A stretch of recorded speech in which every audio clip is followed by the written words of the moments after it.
Heading: Prejudice Broken Down. Subheading: Bible Readings and Visitation Prepare for the Effort. The work is to commence quietly without noise or trumpeting. It is to commence by giving Bible readings and thus educating the people. This plan will be far more efficient than starting in with sermons. Letter 89A, 1895. Subheading: Opposition Avoided by Personal Work. In God's service, obstacles must be met and difficulties encountered. Events belong to God, and His servants must meet with difficulties and opposition, for they are His chosen method of discipline and His appointed conditions of sure progress, advancement, and success. But I entreat the servants of the Lord Jesus to remember that there is a work which may be done quietly, without arousing that strong opposition which closes hearts to the truth.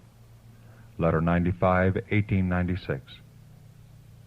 Subheading: Visitation Determines Wisdom of Public Effort.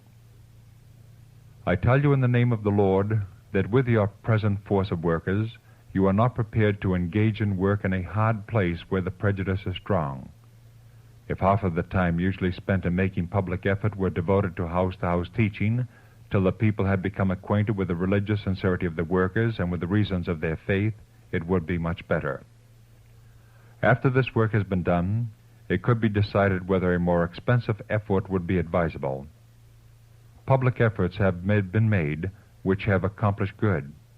Some have responded and received the truth, but oh, how few these have been. The Lord desires that the truth shall come close to the people, and this work can only be accomplished by personal labor. Letter 95, 1896. Subheading: Tact Required to Break Down Prejudice. Nathanael was praying to know whether this was indeed the Christ of whom Moses and the prophets had spoken.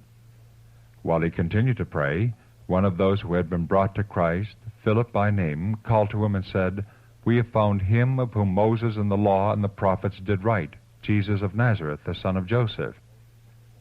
Notice how quickly prejudice arises. Nathanael says, "Can there any good thing come out of Nazareth?"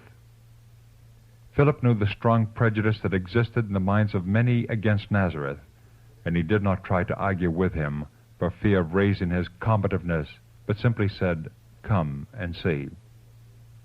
Here is a lesson for all our ministers, colporteurs, and missionary workers. When you meet those who, like Nathanael, are prejudiced against the truth, do not urge your peculiar views too strongly. Talk with them at first of subjects upon which you can agree. Bow with them in prayer, and in humble faith present your petitions at the throne of grace. Both you and they will be brought into a closer connection with heaven, prejudice will be weakened, and it will be easier to reach the heart. Historical Sketches, page 149, 1886.